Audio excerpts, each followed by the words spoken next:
नमस्कार दोस्तों, मैं हूं बिंटू कुमार और मैं इस समय बाल आश्रम खेटा में यहाँ इस समय मौजूद हूं। हम मोरडी की ढाणी में थे सुबह और रमाकांत बाईपास होते हुए हम बीएड कॉलेज की तरफ जा रहे थे। सड़क मार्ग से हमने देखा कि हम बाल आश्रम बंजारा शिक्षा केंद्र खेटा में इस समय मौजूद हैं। हमने देखा कि यहाँ पर घुमंतू जाति के जो लोग हैं, बंजारा समाज के लोग हैं, उन लोगों को यहाँ पर उनके बच्चों को यहाँ पर शिक्षा दी जा रही है। तो हमने सोचा कि क्यों नहीं हम यहाँ के बच्चों का एक बार एनालिसिस करें। बाल आश्रम है वो किस तरीके की बच्चों को शिक्षा दे रहा है।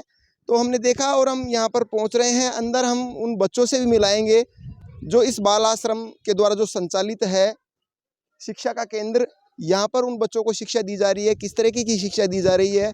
क्योंकि ये गरीब बच्चे थे जो पहले घूमते थे, कहीं पे भी कुछ पढ़ा लिखा नहीं करते थे, कोई शिक्षा का कुछ इनका कोई स्तर नहीं था।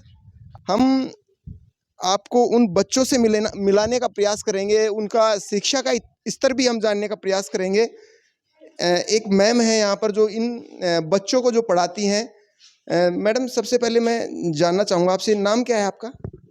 जी, मेरा नाम इंदिरा है। इंदिरा जी, ये बताइए, जो बच्चे पहले जो घुमंतू जाति के जो बच्चे थे, घूमते थे, कहीं पे भी कुछ पढ़ा नहीं करते थे, और आज बाल आश्रम के माध्यम से वो बच्चे पढ़ रहे हैं, यूनिफॉर्म में एक अनुशासित बच्चों की तरह लग रहे हैं। कितना नामांकन अपना इस?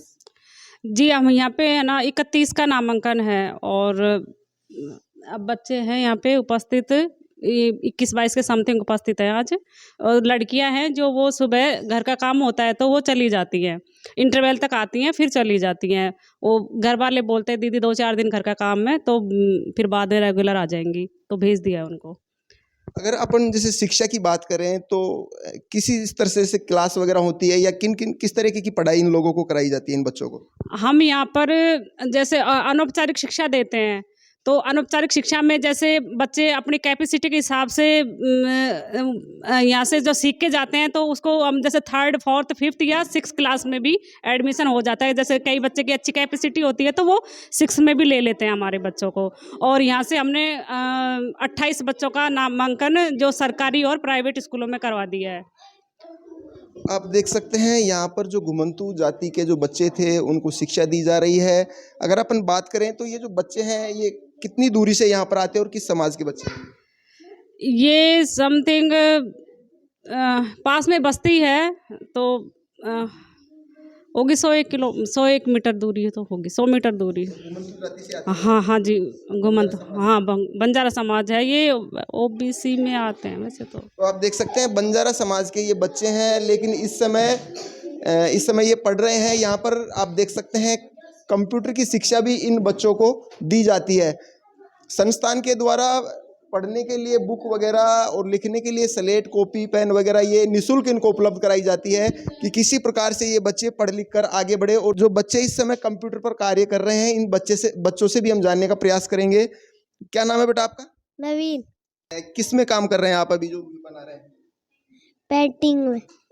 तो आप देख सकते हैं बच्चे हैं वो इस समय कंप्यूटर वगैरह चला रहे हैं। कंप्यूटर की शिक्षा भी इनको दी जाती है। और भी नन्हे मुन्ने बच्चे हैं, इनसे भी हम जानने का प्रयास करेंगे। क्या नाम है बेटा आपका? अनिल। अभी आपको पहाड़े कितने तक आते हैं? 15 तक। क्या नाम बेटा आपका? अनिल। अनिल, आपको पहाड़े आते हैं? कितने पहाड़े आते हैं, कितने तक आते हैं? 17 तक। आप सुनाओ, 15 का पहाड़ा सुनाना।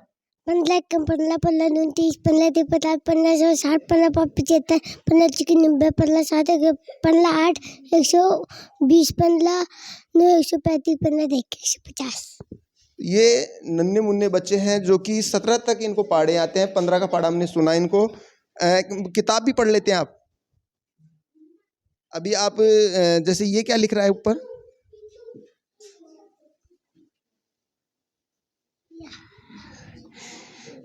दौड़ना।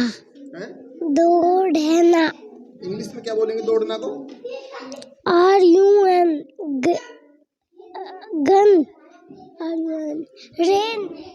तो आप देख सकते हैं अभी इनका जो मैम का जो कार्य है केवल यही है कि बच्चे को अक्षर ज्ञान कराना, इनको थोड़ा पढ़ाना, वो इन बच्चों को आता है। अच्छी शिक्षा बाल आश्रम के द्वारा यहाँ पर इन बच्चों को दी जा रही है। जिस तरीके से हमने इन बच्चों का देखा यहाँ पर बहुत ही अच्छा था। जो बच्चे पढ़ते नहीं थे, पहले आवारा घूमते थे, लेकिन आज बाल आश्रम के माध्यम से ये बच्चे यह पढ़ रहे हैं। कैमरामैन हीरालाल के साथ में बिंटू कुमार, देखते रहिए बिंटू की नज़र।